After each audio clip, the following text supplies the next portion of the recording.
Assalamualaikum dear students. Hopefully you all are doing well. Welcome to the platform of Plain Academy. I'm your host Mohammed Zulkarnain.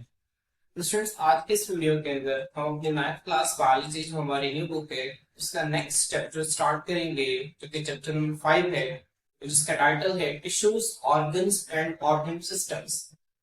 अब students इसमें पहले 3-4 लाइनें जो है introduction की है वो लाइन्स जो है वो नहीं करेंगे। हम टॉपिक पे आते हैं डायरेक्ट, जिसका टाइटल है जो हमारा सबसे पहला टॉपिक है that is the levels of organisation.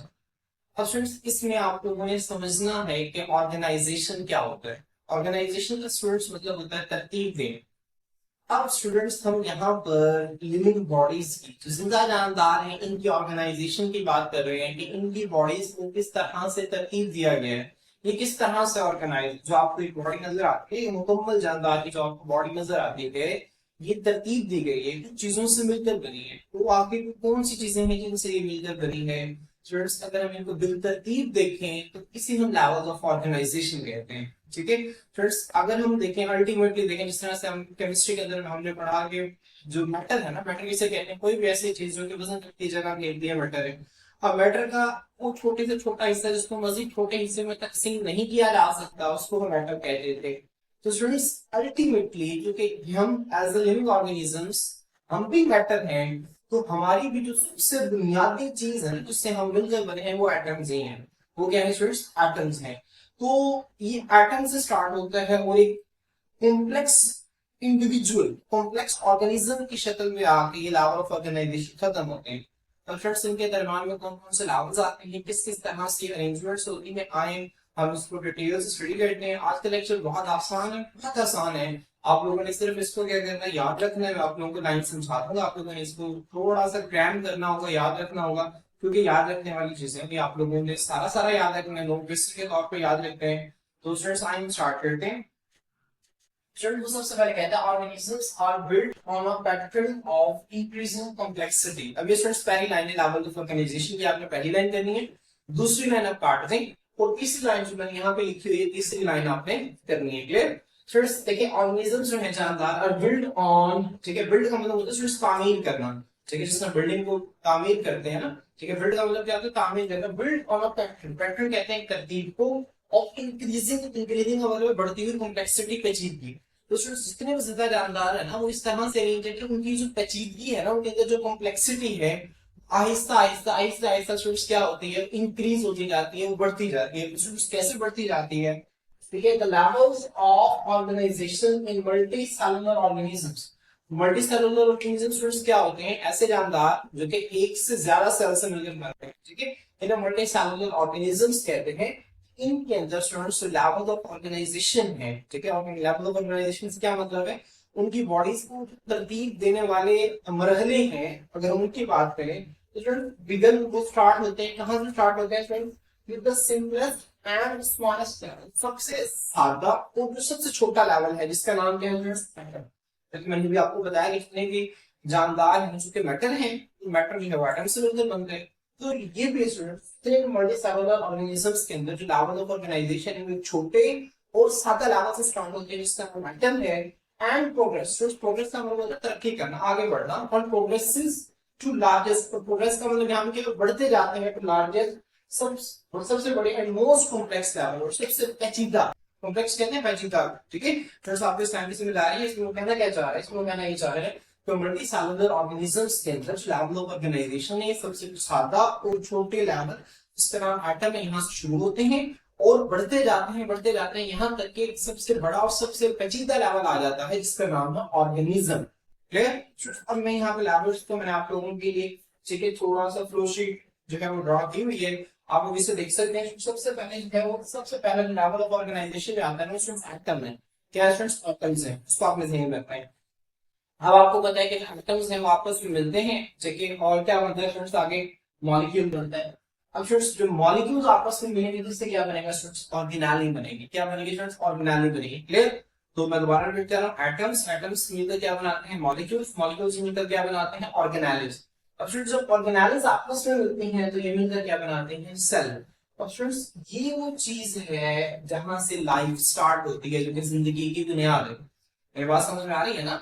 ये वो चीज है, यहाँ से जिंदगी स्टार्ट होती है। अभी जो वुड मार्कर है ना, वुड मार्कर, ये एटम इसके पास भी है, इसके अंदर मॉलिक्यूल्स भी होंगे, ठीक है, ऑर्गेनाइज नहीं है इसके पास, क्लियर स्टूडेंट्स। अब इसके पास सेल नहीं है, समझ आ रही, इस वुड मार्कर में एटम इसके पास भी है, एटम्स हमारे पास भी है, ठीक है, लेकिन ये जिंदा जानदार नहीं है, हम जिंदा जानदार। इसका मतलब ये है कि जो एटम है ना, ये लाइफ की बुनियाद नहीं है, मतलब ये वो चीज नहीं है जो कि जिंदगी के लिए लाजमी है। जिंदगी के लिए लाजमी है सेल, ऑर्गेनेली भी लाजमी नहीं है, ठीक है, ऑर्गेनेली हाँ जिंदा जानदार के अंदर भी मौजूद होती है, लेकिन अगर हम एक माइटोकॉन्ड्रिया को बाहर रख दें तो वो बिल्कुल लिविंग नहीं है, क्योंकि तो माइटोकॉन्ड्रिया को काम करने के लिए इंस्ट्रक्शंस चाहिए होती हैं, हदायत चाहिए होती हैं, जो कि सेल प्रोवाइड करता है, सेल का न्यूक्लियस प्रोवाइड करता है, ठीक है।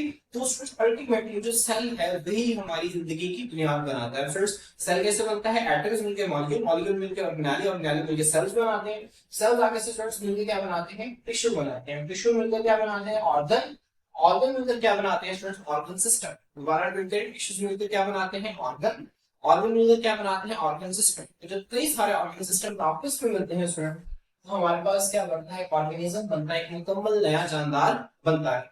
तो स्टूडेंट्स हमने लेवल ऑफ ऑर्गेनाइजेशन को ही डिटेल से स्टडी कर रहे हैं। आज हम कुछ लेवल्स को हम इस लेक्चर के अंदर स्टडी करेंगे, कुछ लेवल्स को हम नेक्स्ट लेक्चर के अंदर स्टडी करेंगे। स्टूडेंट्स हम देखें सबसे पहला हमारे पास जो लेवल है वो एटम। एटम के मुताबिक हमने केमिस्ट्री के अंदर भी काफी डिस्कस किया कि एटम क्या होता है, इसके मॉडल्स के बारे में आप सब बेहतर जानते हैं। बस यहाँ पे एक सादा सी बात लिखी हुई है, ठीक है, एक सिंपल सी लाइन लिखी हुई जो कि आप लोगों को पहले भी पता है कि atom are the smallest unit of matter. Matter मतलब सिर्फ मादा को कहते हैं, कोई भी चीज जो कि वजन रखती जगह कहती है वो मैटर है, और मैटर का जो सबसे बुनियादी सबसे छोटा यूनिट है ना उसको हम एटम कहते हैं। लेकिन हमें पता है कि एटम जो है वो सबसे छोटा नहीं है, एटम को हम मजीद तकसीम कर सकते हैं इलेक्ट्रॉन्स में, प्रोटॉन्स के अंदर और न्यूट्रॉन्स के अंदर, ये बातें हमें पता है। तो स्टूडेंट्स एटम है वो मैटर का सबसे छोटा हिस्सा है, maintain the property of an element, जो कि एक एलिमेंट की खसूसियात को क्या करता है स्टूडेंट्स, मेंटेन करता है, बरकरार रखता है। स्टूडेंट्स होता क्या है कि जैसे एटम जब आपस में मिलते हैं तो एलिमेंट बनाते हैं, जिस तरह सोडियम है ना, अब सोडियम एक एलिमेंट है, अगर आप सोडियम के इतना सा पीस ले लें तो वो एक एलिमेंट है पूरा, ठीक है। अब उसके अंदर कई तरह के एक जैसे एटम्स हैं, मेरी बात समझ में आ रही है। तो स्टूडेंट्स सोडियम है ना, जब मैं कहता हूँ कि सोडियम जो है वो एक इलेक्ट्रॉन लूज करता है, इसका मतलब ये नहीं कि पूरा सोडियम का मेटल का जो पीस वो एक इलेक्ट्रॉन लूज करता है, इसका मतलब ये कि सोडियम का जो एलिमेंट है ना वो उसके अंदर एक एटम एक इलेक्ट्रॉन लूज करता है। तो स्टूडेंट्स ये जो एटम्स है ये मैटर का सबसे छोटा हिस्सा है, और जो मैटर की प्रॉपर्टीज है ना उसको भी कौन डिटरमाइन करते हैं, उसको भी एटम्स ही डिटरमाइन करते हैं। तो स्टूडेंट्स यहाँ ये लिखता है कि एटम जो है मैटर का सबसे बुनियादी हिस्सा है, that maintain the property of an element, जो कि किसी भी एलिमेंट की खसूसियात को बरकरार रखता है, मेंटेन करता है। मिसाल के तौर पर कार्बन, हाइड्रोजन और ऑक्सीजन। और स्टूडेंट्स यहाँ पे आपको वो चीज पता होनी चाहिए, आपने नहीं लिखी लेकिन आपको पता होनी चाहिए फ्रेंड्स, वो एलिमेंट्स जो कि जिंदा जानदारों को बनाते हैं इनको हम बायो एलिमेंट्स कहते हैं। क्या कहते हैं फ्रेंड्स, बायो एलिमेंट्स, ऐसे एलिमेंट्स जो कि लिविंग ऑर्गेनिजम्स को बनाते हैं, लिविंग ऑर्गेनिजम्स की बॉडीज को बनाते हैं फ्रेंड्स, इनको हम बायो एलिमेंट्स का नाम देते हैं, क्लियर। अब फ्रेंड्स आते हैं हम नेक्स्ट लेवल ऑफ ऑर्गेनाइजेशन का, जिसका नाम है मॉलिक्यूल्स। और फ्रेंड्स मैंने आपको बताया जो एटम्स हैं, ठीक है, ये अब एक जैसे एटम्स आपस में मिलकर एलिमेंट बनाते हैं, तो आप ये भी कह सकते हैं कि एलिमेंट्स आपस में रिएक्ट करके, आप ये भी कह सकते हैं एटम्स आपस में मिलकर क्या बनाते हैं, मॉलिक्यूल बनाते हैं, क्योंकि एलिमेंट्स है ना उनकी प्रॉपर्टीज को कौन मेंटेन करते हैं, एटम्स ही मेंटेन करते हैं। इसी वजह से हम यहाँ पे एटम्स का जिक्र करेंगे, एटम्स ही आपस में मिलकर मॉलिक्यूल बनाते हैं। एटम्स कंबाइन का मतलब मिलना, तो फॉर्म बनाते हैं मॉलिक्यूल्स।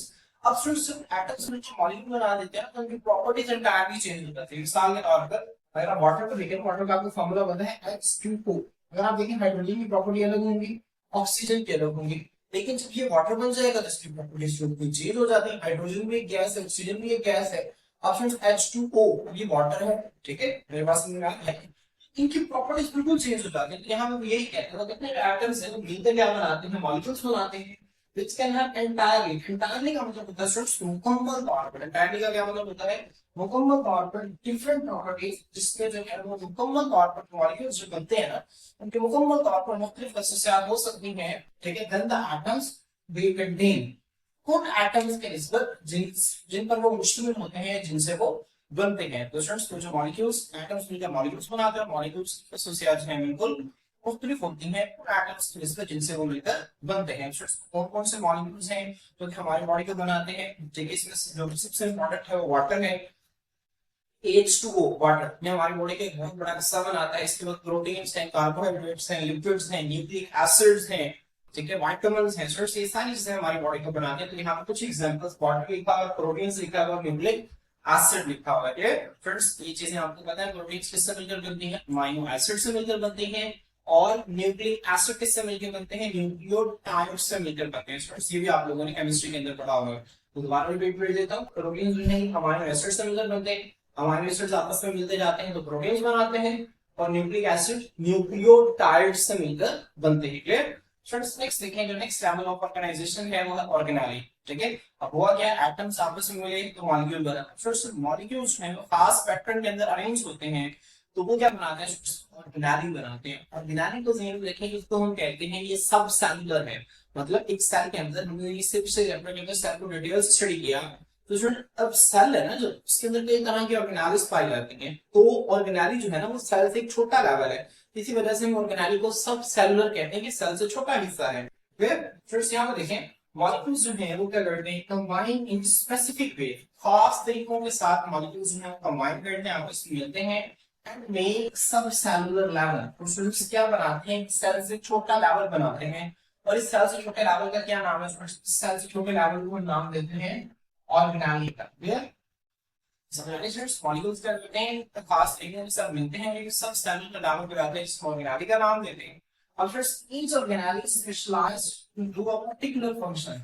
अब ये बात हमें पता है, ये बात बताने की जरूरत नहीं है कि सेल के अंदर पाई जाने वाली हर ऑर्गेनेली जो है वो अपना एक मखसूस काम करती है। अब आपको, क्योंकि हमने चैप्टर नंबर 3 के तमाम ऑर्गेनेलीज के फंक्शंस को डिस्कस किया, तो आपसे किसी भी ऑर्गेनेली के बारे में पूछ तो आप बता देंगे। तो स्टूडेंट्स क्या आप लोगों की असाइनमेंट है कि आप लोगों ने मुझे, ठीक है, स्मूथ एंडोप्लाज्मिक रेटिकुलम के 4 फंक्शंस मुझे कमेंट सेक्शन के अंदर बताने हैं।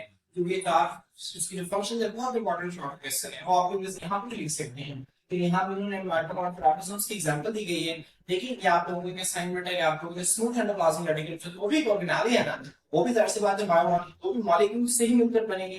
तो स्टूडेंट्स वो ऑर्गेनेली कौन कौन से 4 फंक्शंस परफॉर्म करती है, जो कि आपके बुक में गिवन है, आप लोगों ने मुझे कमेंट सेक्शन के अंदर बताना है। क्लियर स्टूडेंट्स, यहाँ पे देखिए, सबसे पहले है माइटोकॉन्ड्रिया पे राइबोसोम्स का जिक्र है। माइटोकॉन्ड्रिया देखिए स्टूडेंट्स क्या काम करते हैं, रिस्पांसिबल फॉर सेलुलर रेस्पिरेशन। अब ये बात हमें पता है, सेलुलर रेस्पिरेशन क्या होता है, कि ऐसा अमल है जिसमें हम जो खाना खाते हैं उस खाने से हमारी बॉडी के लिए एटीपी तैयार की जाती है। स्टूडेंट्स एडिनोसिन ट्राइफॉस्फेट क्या तैयार की जाती है, एडिनोसिन ट्राइफॉस्फेट। इसका भी हमें पता है स्टूडेंट्स, मैंने आपको बताया था कि हमारी बॉडी के अंदर एनर्जी करेंसी है। ठीक है, हमारी बॉडी ने कोई भी काम करना है तो उसके लिए एटीपी चाहिए, एडिनोसिन ट्राइफॉस्फेट चाहिए होती है।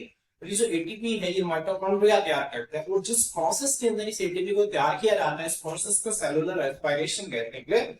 फ्रेंड्स नेक्स्ट देखिए, जो राइबोसोम्स हैं ये क्या काम है, they are specialised for protein synthesis. ये क्या करवाते हैं फ्रेंड्स, मखसूस है प्रोटीन्स को तैयार करने के लिए, प्रोटीन सिंथेसिस करवाने के लिए क्या है, ये मखसूस है। तो आप लोगों ने इसको ध्यान में रखना है कि राइबोसोम्स जो है प्रोटीन सिंथेसिस करवाते हैं, माइटोकॉन्ड्रिया सेलुलर रेस्पिरेशन करवाती है। तो ये ऑर्गेनेल्स में सब सेलुलर लेवल है, और हर ऑर्गेनेल्स पे अपना मखसूस काम परफॉर्म करती है। फिर नेक्स्ट देखिए, जो अगला हमारे पास लेवल ऑफ ऑर्गेनाइजेशन है वो सेल। अभी तक क्या हुआ, एटम्स ने मिलकर क्या बनाया स्टूडेंट्स, मॉलिक्यूल, मॉलिक्यूल ने मिलकर ऑर्गेनेली, और ऑर्गेनेली ने मिलकर स्टूडेंट्स आगे क्या बनाया, ठीक है, सेल बना दिया। स्टूडेंट्स सेल क्या होता है, ये बात हमें पता है कि सेल जिंदगी की बुनियादी इकाई है, जिंदगी को बनाने वाले भी सेल्स हैं, और जिंदगी के अंदर फंक्शंस परफॉर्म करने वाले भी कौन है, सेल्स हैं। तो स्टूडेंट्स आइए देखते हैं कि सेल्स के बारे में क्या कहते हैं। कहते हैं when organelles assemble. Students assemble का मतलब क्या होता है, इकट्ठा करना। ठीक है, जिस तरह मेरे पास एक मैंने कार बना ली, कार के पुर्जे अलग अलग पड़े हुए हैं, अब मैं पुर्जों को इकट्ठा करके मैं कार बनाऊंगा, तो मैं पुर्जों को असेंबल करना, इकट्ठा करना। इस तरह ऑर्गेनाइज कई सारे ऑर्गेनाइज आपस में इकट्ठे हो जाते हैं, असेंबल हो जाते हैं। ठीक है, and interact with each other. Friends ये इंपॉर्टेंट है, ऑर्गेनाइज का इकट्ठा होना सेल नहीं बनाएगा, ऑर्गेनाइज इकट्ठे होकर एक दूसरे के साथ इंटरेक्ट भी करेंगे। मिसाल के तौर पर न्यूक्लियस है ना, जो न्यूक्लियस वो सेल की तमाम ऑर्गेनाइज को कंट्रोल करेगा। न्यूक्लियस से पैगाम आएगा राइबोसोम्स को, राइबोसोम्स प्रोटीन्स तैयार करेंगे। स्मूथ एंडोप्लाज्मिक रेटिकुलम से थैलियां बनकर जाएंगी गोल्गी एपरेटस के पास, गोल्गी एपरेटस से लाइसोसोम्स निकल रहे होंगे। ठीक है, तो ये सारी चीजें आपको पता है। फिर ये जब काफी सारी ऑर्गेनाइज इकट्ठी हो जाए, इकट्ठी होने के बाद एक दूसरे के साथ इंटरेक्ट करें, लेन देन करें, ठीक है, एक दूसरे के साथ। जब वो इंटरेक्ट करेंगे तो फिर क्या होगा, दे मेक सेल। वो क्या बनाएंगे, फिर सेल बनाएंगे, और सेल को हम क्या कहते हैं, the smallest unit with characteristics of life. ये सबसे छोटा, सबसे छोटी इकाई है जिसके अंदर जिंदगी की खसूसियात हैं। Clear students? आपसे एमसीक्यू आ सकता है पेपर में कि कौन सा सबसे छोटा यूनिट है जिसके अंदर लाइफ के कैरेक्टरिस्टिक्स मौजूद होते हैं स्टूडेंट्स, वो सबसे छोटा यूनिट है, उसको हम सेल कहते हैं। इसके बाद स्टूडेंट्स को क्या कहते हैं, सेल में कुछ इंपॉर्टेंट बातें हैं, तो कहते हैं लेकिन कैरी आउट लाइफ एक्टिविटीज, ये जितनी भी जिंदगी की एक्टिविटीज हैं, लाइफ की एक्टिविटीज, तमाम को कौन कंट्रोल करता है स्टूडेंट्स? सेल कंट्रोल करते हैं, ठीक है। तो मैंने भी आपको बताया ना कि जिंदगी को बनाने वाला भी सेल और जिंदगी के अंदर फंक्शंस परफॉर्म करने वाला भी सेल है। तो जिंदगी के अंदर जितने भी फंक्शंस परफॉर्म हो रहे हैं उनको सेल परफॉर्म करते हैं। ये हमने सेल स्पेशलाइजेशन के अंदर भी डिस्कस किया था। हमने देखा था लिवर सेल्स जो अपना मखसूस काम करते हैं, मसल सेल अपना मखसूस काम करते हैं। स्टूडेंट्स किसी तरह आप प्लांट्स में देखेंगे मेसोफिल सेल अपना काम करते हैं, फोटोसिंथेसिस करते हैं, एपिडर्मल सेल अपना काम करते हैं। तो ये जो जितने भी तरह के सेल हैं, जितने भी लाइफ प्रोसेसेस हो रहे हैं, सब सेल्स ही परफॉर्म कर रहे हैं फंक्शंस। यूनिसेलुलर ऑर्गेनिजम्स और मल्टीसेलुलर ऑर्गेनिजम्स का जिक्र है। यूनिसेलुलर ऑर्गेनिजम्स क्या होते हैं? ठीक है students, they are made up one cell, जबकि मल्टीसेलुलर ऑर्गेनिजम्स का मतलब लिखा है they are made up of many cells. ठीक है, यूनिसेलुलर ऑर्गेनिजम्स एक सेल से, जबकि मल्टीसेलुलर ऑर्गेनिजम्स में वो बहुत सारे सेल्स मिलकर बने होते हैं। स्टूडेंट्स, इस सेल के अंदर ही आपने ये चीजें याद रखनी है, ठीक है, चीजें बिल्कुल भी मुश्किल नहीं है, बहुत आसान है और आपको अपनी इसी तरतीब से याद रखना है। अब स्टूडेंट्स नेक्स्ट जो हमारा लेवल ऑफ ऑर्गेनाइजेशन है, दैट इज टिश्यू। अभी तक हमने क्या पढ़ा? अभी तक हमने पढ़ा कि जो एटम्स हैं मिलकर मॉलिक्यूल बनाते हैं, मॉलिक्यूल मिलकर ऑर्गेनेली, ऑर्गेनेली मिलकर सेल बनाते हैं। और जो सेल स्टूडेंट्स क्या होता है, तो एक ही तरह के सेल्स आपस में इकट्ठे होते हैं, मिलते हैं, तो एक ही तरह का फंक्शन परफॉर्म करते हैं। वो जो सेल्स का एक मजमू है जिसमें वो सेल इकट्ठे होकर फंक्शन परफॉर्म करते हैं, इसको हम टिश्यू कहते हैं। क्या कहते हैं स्टूडेंट्स? टिश्यू कहते हैं। तो आज सबसे इसको देखते हैं। वो कहते हैं कि मल्टी सेलुलर ऑर्गेनिजम्स, सेल में टिश्यू, मल्टी सेलुलर ऑर्गेनिजम्स के अंदर क्या होता है स्टूडेंट्स? सेल्स क्या बनाते हैं? टिश्यूज बनाते हैं। इसको आपने ध्यान में रखना है। टिश्यू की डेफिनेशन क्या है स्टूडेंट्स? बहुत इंपॉर्टेंट है। जब एक जैसे सेल आपस में इकट्ठे होकर एक जैसा फंक्शन परफॉर्म करेंगे तो उसमें टिश्यू कहते हैं। स्टूडेंट्स क्या है? A tissue is a group of cells. एक टिश्यू है, वो सेल्स का एक ग्रुप है, सेल्स का एक ग्रुप है, दैट वर्क टुगेदर, जो कि आपस में इकट्ठे काम करते हैं टू परफॉर्म वन और स्पेसिफिक फंक्शंस। एक या एक से ज्यादा मखसूस काम करने के लिए कई तरह के सेल्स हैं वो आपस में इकट्ठे होते हैं और इकट्ठे होकर, ठीक है, फंक्शन परफॉर्म करते हैं। तो ये जो डेफिनेशन है, ये टिश्यू की डेफिनेशन है। आज हम इसको एग्जांपल से समझते हैं। फ्रेंड्स, टिश्यूज है जो इसकी एग्जांपल्स एनिमल्स में भी दी गई हैं, प्लांट्स में भी दी गई हैं। सो सेम रहता है कि एनिमल्स में हमारे पास चार टाइप के टिश्यूज होते हैं, ठीक है, चार टाइप्स के टिश्यूज के, सिर्फ पांच को टाइप नहीं है। चार टाइप्स कौन से हैं? एपिथेलियल टिश्यू, लिख लें, बुक पर लिख लें। There are four types of tissues in animals, ठीक है। सबसे पहले एपिथेलियल टिश्यू, फिर है कनेक्टिव टिश्यू, फिर है मस्कुलर टिश्यू और फिर लास्ट पे है नर्वस टिश्यू। और मैं दोबारा रिपीट कर रहा हूं, epithelial tissue, muscular tissue, connective tissue and nervous tissue. Epithelial tissue, connective tissue, muscular tissue and nervous tissue, ये चार टाइप्स है एनिमल्स में टिश्यूज की। तो फ्रेंड्स, इनमें से दो टाइप्स आपके अंदर से लिखे हुए हैं, एक एपिथेलियल टिश्यू लिखा हुआ है।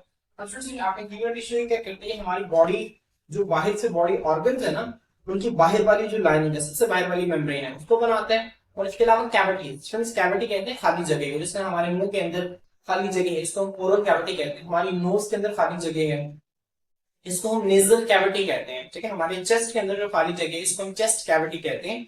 तो जो हमारे बॉडी के अंदर कैविटीज हैं एक, और जो ऑर्गन्स हैं, इनकी जो बाहर वाली लाइनिंग है, इसको कौन बनाते हैं? इसको एपिथेलियल टिश्यू बनाते हैं। इसको आपने ध्यान में रखना है, ठीक है। Covers body surfaces nine cavities, body surfaces को कवर करते हैं, बॉडी के जितने भी पार्ट्स हैं बाहर से कवर करते हैं। और बॉडी कैविटीज की लाइनिंग करते हैं। लाइनिंग का मतलब है उनकी बाउंड्रीज को बनाते हैं। मिसाल के तौर पर अगर आप देखें माउथ के अंदर खाली जगह, तो माउथ की जो ओपनिंग है ना, सबसे बाहर उसके अंदर जो है एपिथेलियल टिश्यू मौजूद होगा। क्लियर? फ्रेंड्स, दूसरी एग्जांपल मस्कुलर टिश्यू की दी हुई है। मस्कुलर टिश्यू में आपको पता है कि तीन तरह के सेल्स आते हैं, स्केलेटल मसल्स, मसल्स और कार्डियक मसल्स। यहाँ पे वो कार्डियक मसल्स की एग्जांपल देते हैं कि अनएबल्स मूवमेंट करवाते हैं, जैसे कि कार्डियक मसल्स हैं वो क्या करवाते हैं? दिल की मूवमेंट करवाते हैं, हार्ट बीट की प्रोडक्शन करवाते हैं। नेक्स्ट स्टूडेंट्स, हमारे पास प्लांट्स के अंदर हम टिश्यूज को देखते हैं। प्लांट्स के अंदर टिश्यूज की कई तरह की टाइप्स हैं, जिसमें से दो आपके मुंह के अंदर केवल। एनिमल्स के में आपको पता है चार टाइप्स हैं, इन चारों को आपने याद रखना है। प्लांट्स के अंदर बहुत सारी हैं, ठीक है, इनको हम डिटेल से स्टडी भी करेंगे। अभी आप सिर्फ इनके दो नर्व्स के नाम याद रखें। एक है स्टूडेंट एपिडर्मल टिश्यू और दूसरा आपके मुंह के अंदर यहाँ पे लिखा है वेस्कुलर टिश्यू। अब स्टूडेंट्स, जिस तरह आप देखिए, जिस तरह ह्यूमंस के अंदर, जानवरों के अंदर, एनिमल्स के अंदर एपिथेलियल टिश्यू काम करते हैं ना, बाहर वाली बॉडी को कवर करते हैं, इसी तरह स्टूडेंट्स प्लांट्स के अंदर एपिडर्मल टिश्यू है, ठीक है। आपने देखा अपर एपिडर्मिस, आपने देखी लोअर एपिडर्मिस। अपर एपिडर्मिस का काम करती है, लोअर एपिडर्मिस का काम करती है फ्रेंड्स। ये भी एक किस्म का प्रोटेक्शन का काम करती है, ठीक है। आपने अपर एपिडर्मिस और लोअर एपिडर्मिस के दरमियान देखा मेसोफिल सेल्स पड़े हुए थे, हम इसको इंशाल्लाह आगे में देखेंगे। तो फ्रेंड्स ये उनको प्रोटेक्शन प्रोवाइड करती है। और वेस्कुलर टिश्यूज तब किसे कहते हैं, प्लांट्स के अंदर ना दो समझ के दो टिश्यूज होते हैं, तो कहते हैं जाइलम और एक को कहते हैं फ्लोएम। इन दोनों को मिलाकर हम वेस्कुलर बंडल्स कहते हैं। क्या कहते हैं friends, vascular bundles. Vascular bundles क्यों कहते हैं, वेस्कुलर कहते हैं नालियों। अब ये जो जाइलम है वो भी एक नाली है और फ्लोएम भी एक नाली है। जाइलम क्या करती है, जाइलम पौधे में जड़ों से लेकर ऊपर पत्तों तक पानी को मुंतकिल करती है। और फ्लोएम क्या करती है, फ्लोएम जो है वो पौधे के अंदर खुराक को मुंतकिल करती है। पत्ते के अंदर फोटोसिंथेसिस हो रही है, खुराक तैयार हो रही है। फर्स्ट कहीं जैसे गाजर पे की एग्जांपल ले लें, गाजर में जो खुराक है ना उसकी जड़ गाजर के अंदर स्टोर हो रही है, उसके ऊपर फोटोसिंथेसिस पत्ते के अंदर हो रही है। तो पत्ते के अंदर से खुराक को गाजर के अंदर लाने का काम एक ट्यूब का होगा जिसका नाम है फ्लोएम।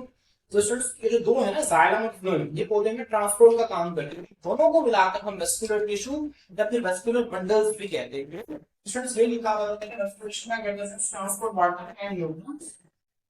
अब स्टूडेंट्स यहाँ पर न्यूट्रिएंट से क्या मुराद है, न्यूट्रिएंट हम कहते हैं ऐसी चीजें जो कि बॉडी की ग्रोथ के लिए, ठीक है, और सर्वाइवल के लिए जरूरी है। प्लांट के लिए न्यूट्रिएंट्स क्या होंगे, उसका ग्लूकोज होगा लेकिन फोटोसिंथेसिस के नतीजे में जार हो रहा है। तो वाटर को कौन ट्रांसपोर्ट करेगा, जाइलम, और न्यूट्रिएंट्स को कौन ट्रांसपोर्ट करेगा, फ्लोएम ट्रांसपोर्ट करेगा। क्लियर। तो स्टूडेंट्स यहाँ तक हमारा जो था वो लेवल ऑफ ऑर्गेनाइजेशन जो है टिश्यू तक क्लियर हो गए। अब इंशाल्लाह आगे ऑर्गन सिस्टम और ऑर्गेनिज्म नेक्स्ट लेक्चर के अंदर स्टडी करते हैं। अगर आपका आज के लेक्चर के हवाले से किसी भी किस्म का कोई भी क्वेश्चन हो तो आप लोग कमेंट सेक्शन के अंदर पूछ सकते हैं। आज के लिए इतना ही। अल्लाह।